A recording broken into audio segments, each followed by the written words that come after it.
आज हम जानेंगे भगवान महावीर की अंतिम देशना का चतुर्थ अध्याय असंस्कृत, जिसमें एक कहानी के माध्यम से हम ये जानेंगे कि संसार में रहते हुए भी जो व्यक्ति अपनी दृष्टि साफ रखते हैं कि उनका किया हर कर्म, हर पाप उन्हें अकेले ही चुकाना होगा, चाहे फिर वो किसी को ठगा कर लिया हुआ धन हो, दूसरों की हड़पी हुई जायदाद हो, किसी का गिरवी रखा हुआ माल हो या अन्य किसी भी रूप में बेईमानी से कमाया हुआ धन ही क्यों न हो, इसका फल अकेले उस व्यक्ति को भोगना होगा जो ये बुरे कर्म कर रहा है।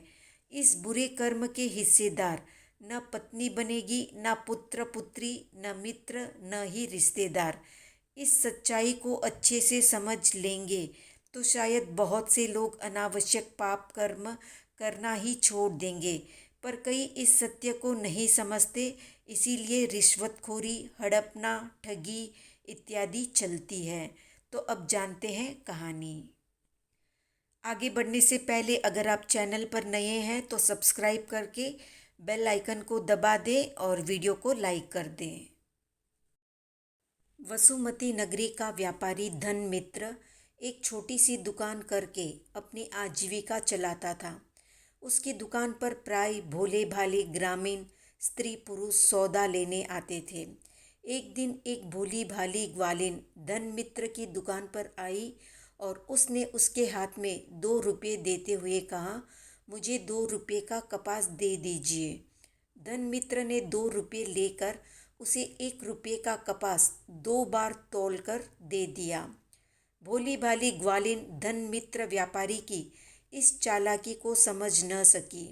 उसने समझा कि बनिए ने कपास 2 बार तोला है, इसलिए मुझे 2 रुपये का ही कपास दिया होगा, इसलिए वो कपास लेकर चली आई।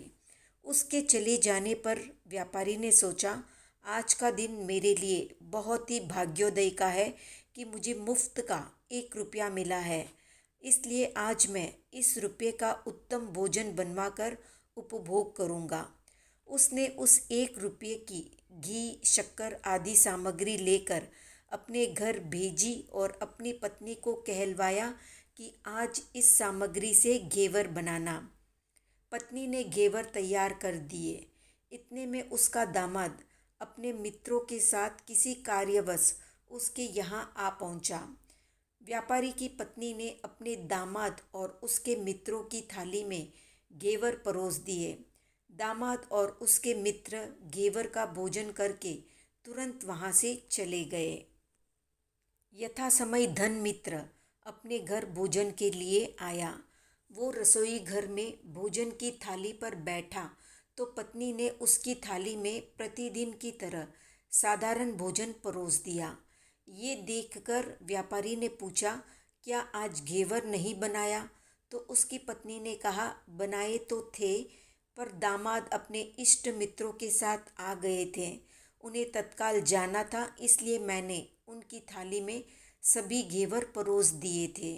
ये सुनकर धनमित्र ने सोचा, व्यर्थ ही मैंने उस ग्वालिन को ठगा, मुझे तो उसका कुछ भी लाभ नहीं हुआ।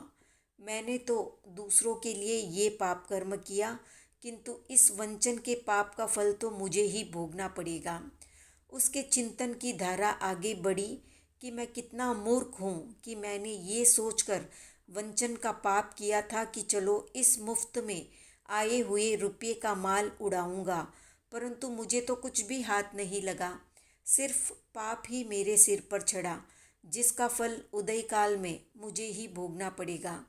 उसमें दूसरा कोई भी हिस्सेदार नहीं होगा। संसार में वे लोग मूढ़ हैं जो स्त्री, पुत्र आदि के निमित्त पाप कर्म कमाते रहते हैं। यूँ चिंतन करता करता व्यापारी धनमित्र घर से बाहर निकल गया। ग्रीष्म ऋतु का समय था।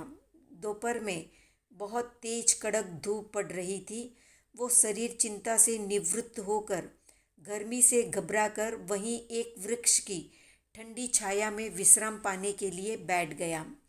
उसी समय एक मुनि वहाँ से होकर जा रहे थे, तो वणिक ने उनसे कहा कि मुनिवर, थोड़ी देर इस वृक्ष की छाया में बैठकर विश्राम कर लीजिए।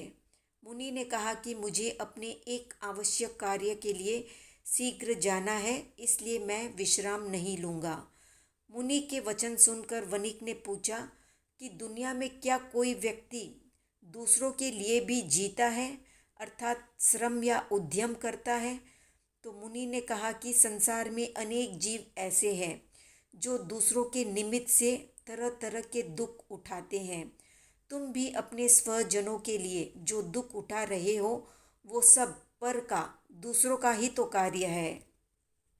मुनि के ये मार्मिक वचन सुनकर धन मित्र व्यापारी की आंखें खुल गई। वो प्रतिबुद्ध हो गया। उसने मुनि से पूछा कि आप कहाँ पर ठहरे हैं? तो मुनि ने कहा कि मैं यहीं निकटवर्ती उद्यान में हूँ। ये कहकर मुनि आवश्यक कार्य से निवृत्त होकर वापस लौटे। तब वणिक उनके साथ साथ उद्यान में पहुँचा। वहाँ मुनि ने उसे धर्मोपदेश सुनाया और उसका अंतःकरण वैराग्य से परिपूर्ण हो गया। उसने मुनि से कहा कि गुरुदेव, मुझे अब संसार से, स्वजन, धन और भोग साधनों से विरक्ति हो गई है। मुझे आपके चरणों में दीक्षित होना है, इसलिए मैं अपने स्वजनों की अनुमति लेकर आता हूँ। तब तक आप यहीं पर विराजे। घर आकर धनमित्र व्यापारी ने अपनी पत्नी और स्वजनों से कहा कि मुझे यहाँ इस दुकान से बहुत ही थोड़ा लाभ हो रहा है, इसलिए परदेश जाकर कोई बड़ा व्यापार करना चाहता हूँ ताकि मुझे विशेष लाभ हो। यहाँ मुझे 2 सार्तवाह मिले हैं।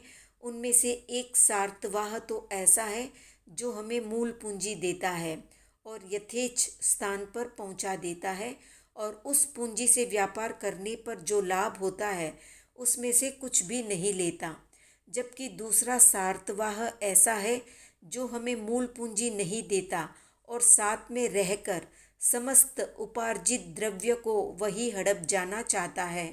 अब आप लोग बताएं कि मुझे इन दोनों सार्तवाहों में से किस सार्तवाह के पास या साथ जाना चाहिए? सबने एक स्वर से कहा कि इसमें पूछने की क्या बात है, आपको पहले सार्तवाह के साथ जाना ही उचित है।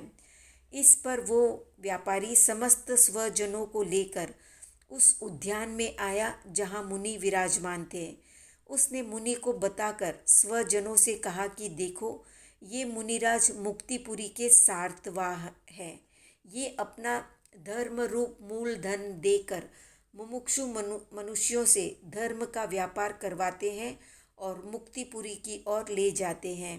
ये उपार्जित धर्म धन में से कुछ भी हिस्सा नहीं मांगते और न ही लेते हैं, इसलिए मैं इन्हीं के साथ सिद्धपुरी जाना चाहता हूँ।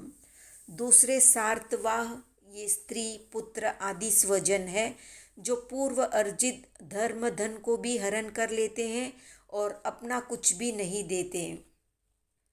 तो आप सब ने मुझे पहले सार्तवाह के साथ जाने की अनुमति दे दी है, इसलिए मैं आप सबके कथन के अनुसार अपने स्वजनों के मोह ममत्व को त्याग कर इन मुनि रूप मुक्तिपुरी के सार्तवाह का आश्रय लेता हूँ। इस प्रकार धन मित्र व्यापारी ने स्वजनों की अनुमति पाकर उस मुनि से मुनि दीक्षा ग्रहण करके स्व पर कल्याण किया। जिस प्रकार धन मित्र व्यापारी ने बंधु बांधवों के मोह का परित्याग करके मुनि धर्म स्वीकार करके दोनों लोकों में स्वाधीन आत्मसुख प्राप्त किया, उसी प्रकार प्रत्येक विवेकशील व्यक्ति को स्वजन मोह परित्याग करके शुद्ध धर्म की आराधना करके परम सुख को प्राप्त करना चाहिए।